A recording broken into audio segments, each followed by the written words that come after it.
सभी बहनों को स्वतंत्रता दिवस व जन्माष्टमी की ढेर सारी शुभकामनाएं। तो आज की हम इस वीडियो में हम जो प्रधानमंत्री मातृ वंदना योजना यानी कि PMMVY का फॉर्म भरते हैं तो उसमें हमें 3-4 प्रॉब्लम सामने आती हैं। तो जो सबसे पहली प्रॉब्लम है, तो हमारा जो टीकाकरण कार्ड होता है जब उसको अपलोड करते हैं तो उसमें फाइल 1 MB से ज़्यादा बता देता है। तो इसका क्या सॉल्यूशन है। दूसरे नंबर पर है कि जब हम सबमिट कर देते हैं तो उसमें हमारा जो लाभार्थी का FRS सिस्टम है उसको अनसक्सेसफुल दिखाता है बार बार में। तो जबकि हमने पोषण ट्रैकर पर लाभार्थी का FRS और KYC कंप्लीट कर चुके हैं, तब भी उसको अनसक्सेसफुल दिखाते हैं। तो उसको कैसे ठीक करते हैं। इसके अलावा सबमिट करने के बाद हमारा सक्सेसफुल का मैसेज नहीं आता कि बेनिफिशियरी का रजिस्ट्रेशन सक्सेसफुल हो गया है। तो उसमें जब हम दोबारा सबमिट पर क्लिक करते हैं तो उसमें दिखाते हैं कि सेलेंटी डेट में बेनिफिशियरी का रजिस्ट्रेशन ऑलरेडी हो चुका है। तो इन सभी समस्याओं को इस वीडियो में सुलझाएंगे कैसे देखिए चलते हैं इस वीडियो में। हम पूरी वीडियो लास्ट तक देखना, स्किप मत करना कहीं पर भी। अगर एक भी चीज़ स्किप हो गई तो बाद में वीडियो आपको समझ में नहीं आएगी। अगर चैनल पर नए हैं तो सब्सक्राइब करना ना भूलें। वीडियो को अगर पसंद आए तो लाइक ज़रूर कर लें। तो चलते हैं वीडियो की तरफ। तो इसको हम बैक करते हैं और चलते हैं गूगल पर। हम गूगल पर क्लिक करेंगे। गूगल पर क्लिक करने के बाद यहाँ पर ऊपर हम यहाँ पर PMVY लिखेंगे। ये यहाँ पर हमने PMVY लिखा है तो इसके बिल्कुल ठीक नीचे PMVY.nic.in.login ये आ गया है, तो हम इस पर क्लिक करेंगे।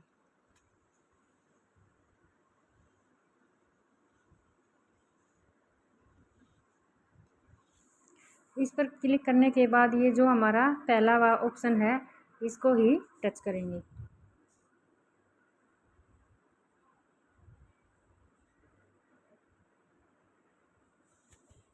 इसको टच करने के बाद हमारा ये PMVY का डैशबोर्ड आ गया है। इस पर जो ये इस तरफ है ये लॉगिन, इस पर टच करेंगे।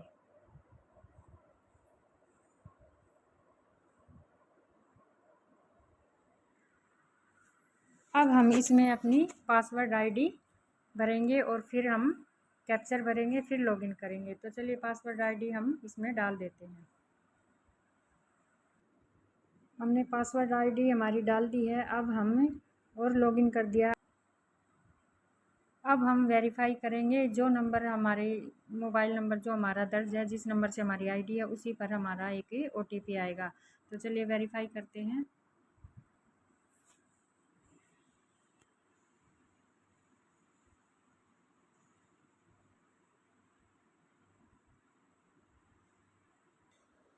अब हमने इस पर OTP डाल दिया है। अब हम वैलिडेट वाले पर क्लिक करेंगे।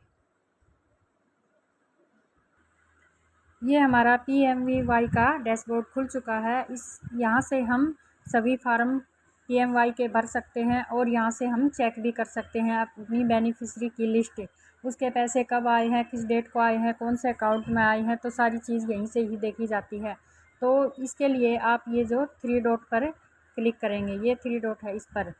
अगर आपने अभी तक एक भी फॉर्म नहीं भरा है तो प्लीज़ आप एक फॉर्म अपने हाथ से भर के देखिए। इस वीडियो को देखकर कुछ भी मुश्किल नहीं है, बिल्कुल आसानी से आप ये फॉर्म फिल कर सकते हैं। स्टेप बाय स्टेप एक एक कॉलम को आराम से देखिए और फॉर्म को भरिए। एक बार में ही सबमिट हो जाएगा। जो दिक्कतें आएंगी वो इस वीडियो में ही आपकी सारी दिक्कतों का सॉल्यूशन आपको यहाँ पर मिल जाएगा। फॉर्म को ओपन करने के लिए हम ये जो 3 लाइनें हैं इस पर क्लिक करेंगे।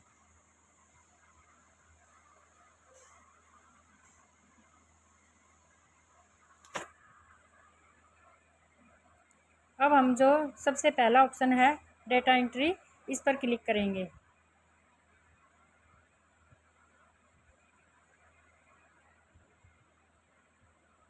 अब इस पर क्लिक करने के बाद जो इसके बिल्कुल ठीक नीचे है दूसरे नंबर पर ये दूसरे नंबर पर बेनिफिशियरी रजिस्ट्रेशन, इस पर क्लिक करेंगे क्योंकि हमें बेनिफिशियरी का रजिस्ट्रेशन करना है PMMVY में। तो हम इस पर क्लिक करेंगे।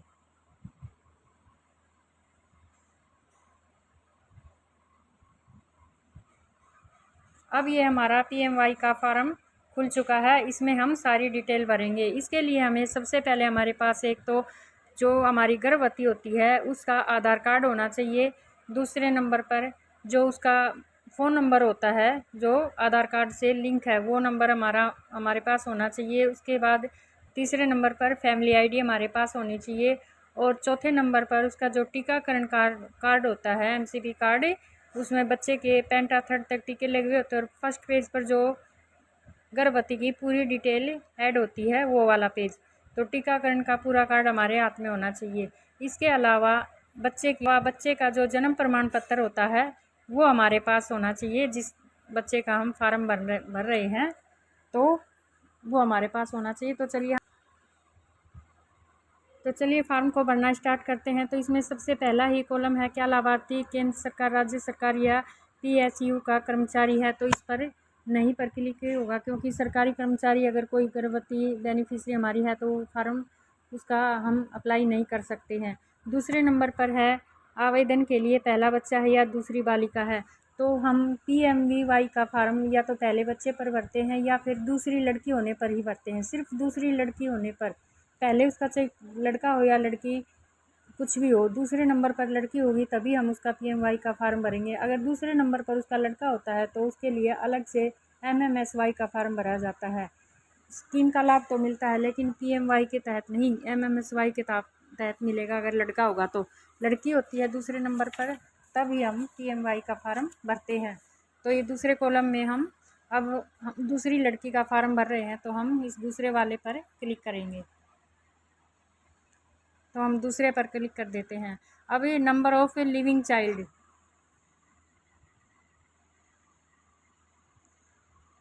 अब ये है नंबर ऑफ लिविंग चाइल्ड। इसमें हम बच्चों की संख्या भरेंगे। अब दूसरी बालिका के लिए भर रहे हैं तो हमें 2 करना होगा।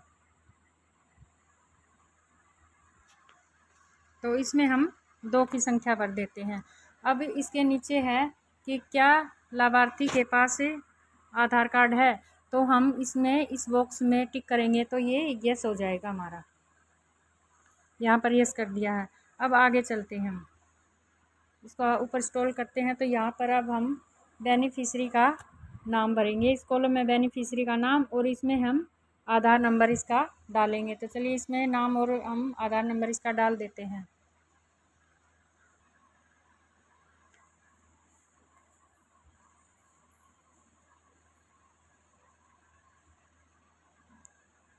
तो हमने यहाँ पर बेनिफिशियरी का नाम और आधार नंबर इसका डाल दिया है। अब जो ये नीचे facial recognition through Poshan tracker, तो अब हम इस पर क्लिक करेंगे।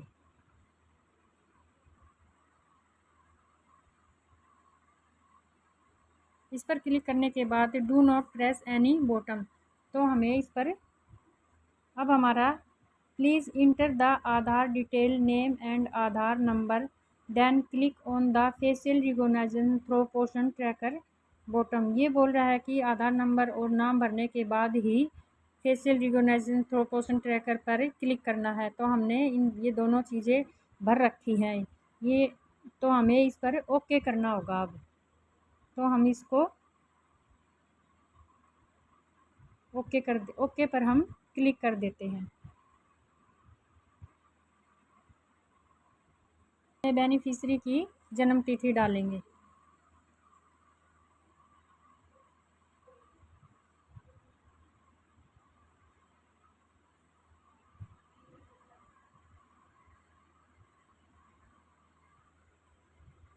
इसमें हमने गर्भवती की जन्म तिथि डाल दी है, ये 24 वर्ष की यहाँ पर शो हो रही है। कैटेगरी में हमने अदर भर दिया है। अब हम इसमें इसका मोबाइल नंबर भरेंगे।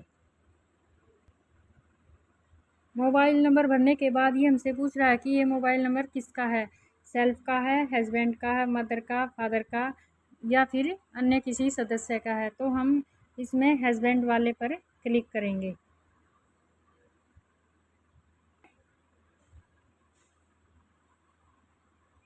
हस्बैंड वाले पर यहाँ पर क्लिक कर दिया है। अब इसके बाद हम ये जो सिलेक्ट डॉक्यूमेंट है इसमें हमें डॉक्यूमेंट सिलेक्ट करने हैं। जब हम इस पर क्लिक करेंगे तो पूरी लिस्ट खुलेगी। तो चलिए इस पर हम क्लिक करते हैं।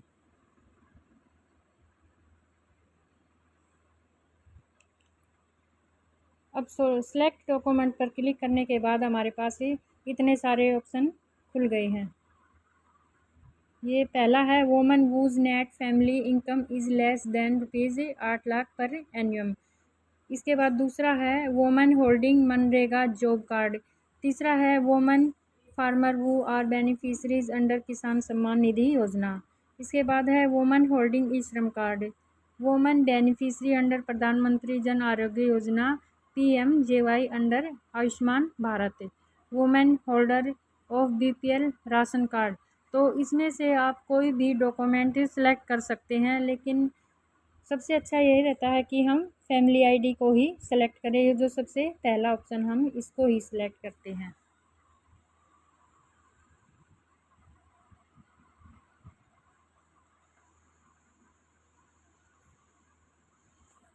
अब हमने यहाँ पर फैमिली आईडी को सिलेक्ट कर दिया, तो अब इसमें हमें इसका नंबर डालना पड़ेगा इस कॉलम में।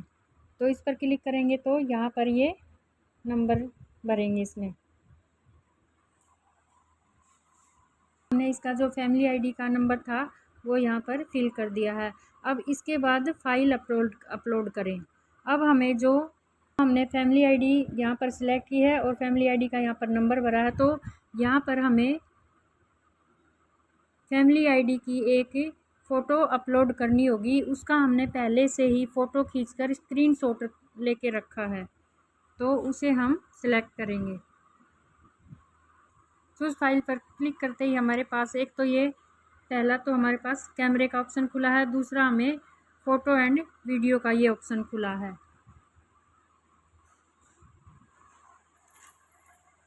तो हम इस फ़ोटो एंड वीडियो वाले पर क्लिक करेंगे।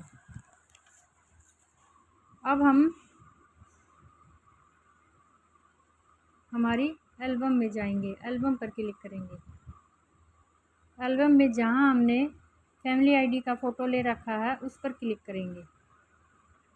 कैमरा एंड वीडियो, कैमरे के बाद जो दूसरा था फ़ोटो एंड वीडियो वाला, उस पर क्लिक करके जो हमारी गैलरी में स्क्रीनशॉट था इसका फैमिली आईडी का, उस पर क्लिक किया है तो ये हमारा यहाँ पर आ गया है। इसके बाद हमारा MCP कार्ड विवरण, यानी कि जो टीकाकरण कार्ड है उसकी हमें डिटेल भरनी है। तो सबसे पहले हम इस पर क्लिक करेंगे और इसमें जो हमारा ये का जो हमारा MCTS नंबर होता है इस कॉलम में हमें वो भरना है।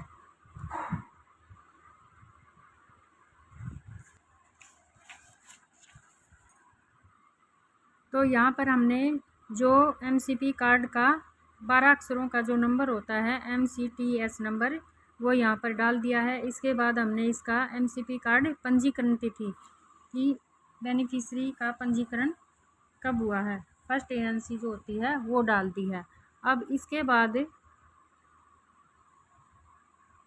इसके बाद जो ये है चूज़ फाइल, इस पर हम क्लिक करेंगे और जो हमारे टीकाकरण की फ़ोटो की हमने स्क्रीनशॉट ले रखा है और वो हमारी एल्बम में है उस पर क्लिक करेंगे। तो चलिए इस पर क्लिक करते हैं।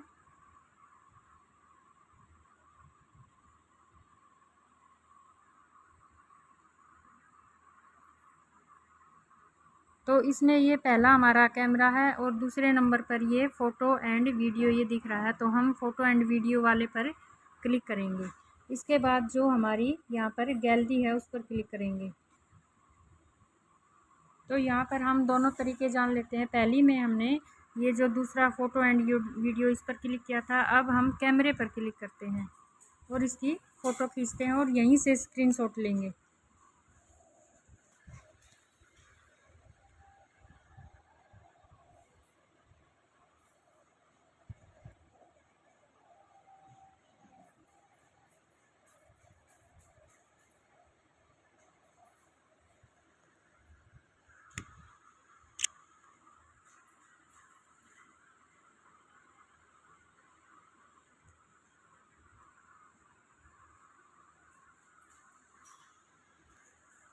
तो हमने कैमरे पर जा कर के इसकी फ़ोटो ली है और उसका स्क्रीनशॉट लिया है। तो अब हम इस दूसरे पर जा कर के एल्बम में इसका स्क्रीनशॉट, ये फर्स्ट में आ गया, इस पर क्लिक करेंगे। तो ये हमारा यहाँ पर इसका भी स्क्रीनशॉट आ गया है।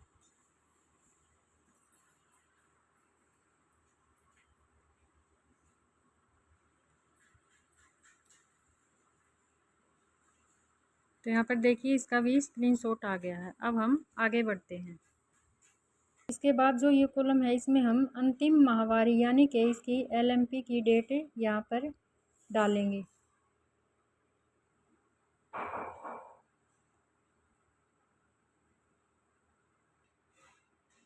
तो यहाँ पर हमने इसकी LMP डेट डाल दी है और इसके बाद दूसरे नंबर पर इसकी ANC डेट डाल दी है, यानी कि पहली बार जो जांच की डेट होती है वो हमारी फर्स्ट ANC होती है, प्रसव पूर्व जांच, वो यहाँ पर डालती है। अब क्या बच्चा पैदा हुआ है तो हमने सबसे पहले दूसरे कॉलम में जो लिविंग चाइल्ड में 2 भरे हैं तो यहाँ पर यस पर क्लिक हुआ है। अब बच्चे की जन्म की वास्तविक तिथि, इसमें हमें बच्चे की जन्म की वास्तविक तिथि डालनी है तो इस पर क्लिक करते हैं।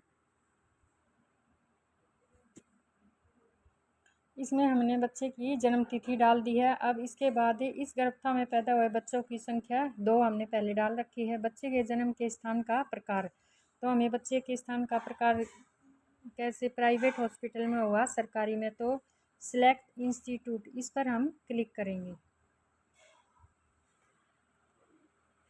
सेलेक्ट इंस्टीट्यूट पर क्लिक करने के बाद हमारे पास government hospital, private hospital, home या ट्रांजिट, तो हमारा ये गवर्नमेंट हॉस्पिटल में हुआ तो हम इस पर ही क्लिक करेंगे।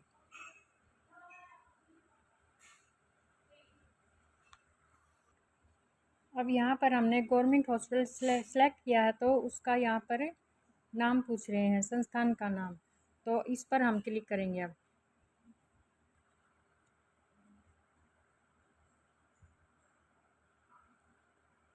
गवर्नमेंट हॉस्पिटल सेलेक्ट करने के बाद हमने संस्थान का नाम बताना है तो ये PHC डाणीमाऊ हो गया। अब हमें बच्चे का लिंग बताना है, फीमेल, मेल है या फीमेल है।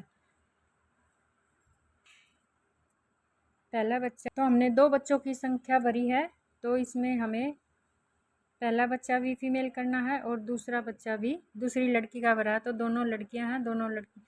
अब JSY के तहत लाभ नहीं मिला तो नहीं पर क्लिक है। इसमें पहले से क्या MCV कार्ड में टीकाकरण दर्ज था तो हम हाँ पर क्लिक करेंगे। इसमें जैसे ही हमने यहाँ हाँ पर क्लिक किया है तो ये यहाँ पर पूरी टीकाकरण की डिटेल खुलकर आ गई है। अब हमें इसमें टीकाकरण भरना है, जन्म के समय टीकाकरण, यानी कि जो BCG का टीका होता है इसमें पहले नंबर पर हमें वो भरना है। उसके बाद दूसरे नंबर पर हमें पेंटा फर्स्ट और फिर पेंटा सेकंड और उसके बाद पेंटा थर्ड हमें इन कॉलमों में भरना है। तो चलिए हम इसमें भर देते हैं।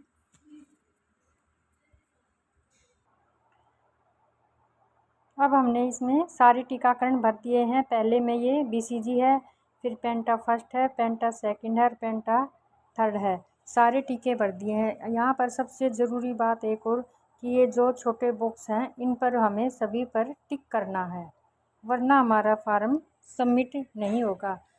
कई बहनें यहाँ पर ये गलती कर देती हैं, ये टीकाकरण की डेट तो भर देती हैं लेकिन इन पर छोटे ये सामने बॉक्स हैं इन पर क्लिक नहीं करती हैं। तो चलिए इन सभी पर क्लिक कर देते हैं।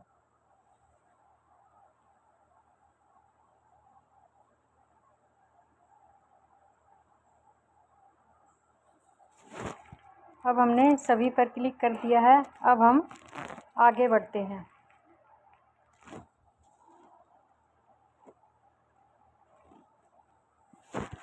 तो अब आ गए हैं हम वर्तमान पते पर। तो यहाँ पर ऑलरेडी ग्रामीण में सिलेक्ट हो रखा है। इसके बाद ये जो पता है इसमें वर्कर का पता आएगा। जो आंगनवाड़ी वर्कर है उसका यहाँ पर पूरा नाम पूरे अक्षरों में, उसके बाद उसका जो 11 अक्षरों का जो पूरा कोड नंबर होता है आंगनवाड़ी का वो इसमें पूरा भरा जाएगा। उसके बाद राज्य हमारा हरियाणा सेलेक्ट हो रखा है, भिवानी है, ब्लॉक है। उसके बाद हमें गांव सेलेक्ट करना है तो हम इस पर क्लिक करते हैं।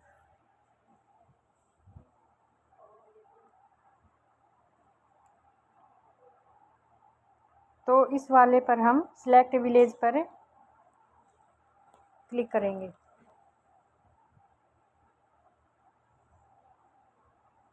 अब सेलेक्ट विलेज में ये हमारे पास लिस्ट आ गई है। इसमें जो भी आपके गांव का नाम जहाँ पर है इस पर आप क्लिक करेंगे तो यहाँ पर हमारे गांव का नाम सेलेक्ट हुआ। इसमें हम पूरा हमारा जो हमारे गांव का पिन कोड नंबर है वो डालेंगे और फिर हम इस सबमिट वाले पर क्लिक करेंगे। तो अब हमारा सारा फॉर्म ये फिल हो चुका है। हमारा ये यहाँ पर एड्रेस में आंगनवाड़ी वर्कर का कोड नंबर और उसका नाम भर दिया गया है। हरियाणा सेलेक्ट है, भिवानी सेलेक्ट है, इसके बाद ब्लॉक भिवानी R2 सेलेक्ट है। गांव यहाँ पर लिस्ट में से आ गया है। यहाँ पर हमने हमारा पिन कोड नंबर डाल दिया है और यहाँ पर कार्यकर्ता का नाम शो हो रहा है। अब हम सबमिट वाले पर क्लिक करेंगे। Please click on facial recognition through Poshan tracker to confirm facial recognition of beneficiary through Poshan tracker. इसमें ये बोल रहा है कि आप फेशियल रिकॉग्निशन पर दोबारा से क्लिक करें और कंफर्म करें कि आपने FRS से अपना कंप्लीट कर रखा है। तो हम यहाँ ओके पर क्लिक करेंगे। यहाँ ओके, फिर से बैक चलना है, पीछे चलेंगे हम।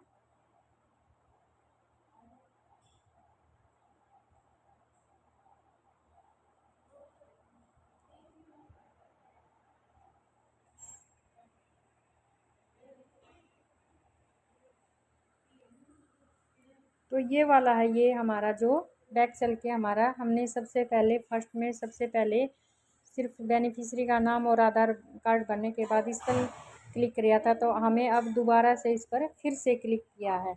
यही कारण है कि आपका फार्म सबमिट नहीं होता है। आप बार बार उस पर सबमिट पर क्लिक करते हैं तो वही बार बार आपका आता रहता है।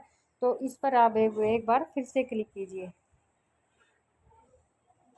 Do not press any bottom, यानी कि कुछ भी छेड़छाड़ ना करें। इसे थोड़ा सा प्रोसेस होने दें और थोड़ी देर वेट करें।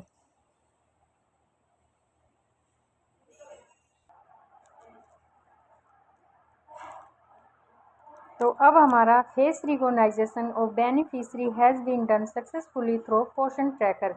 अब ये हमारा सक्सेसफुली हमारा FRS दिखा दिया है। तो अब हम ओके पर क्लिक करेंगे।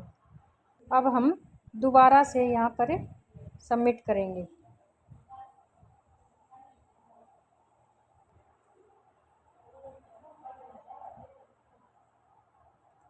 अब हमारा फार्म सबमिट हो चुका है, क्योंकि यहाँ पर देखिए अब हमारी बेनिफिशियरी की जो सारी डिटेल हैं वो यहाँ पर नाम है, जन्म तारीख है, मोबाइल नंबर है, सब कुछ यहाँ पर शो हो गया है।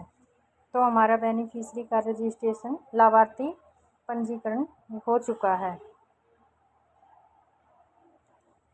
फॉर्म सबमिट कर दिया, हमारे पास बेनिफिशियरी की सारी डिटेल लिस्ट में शो हो गई है।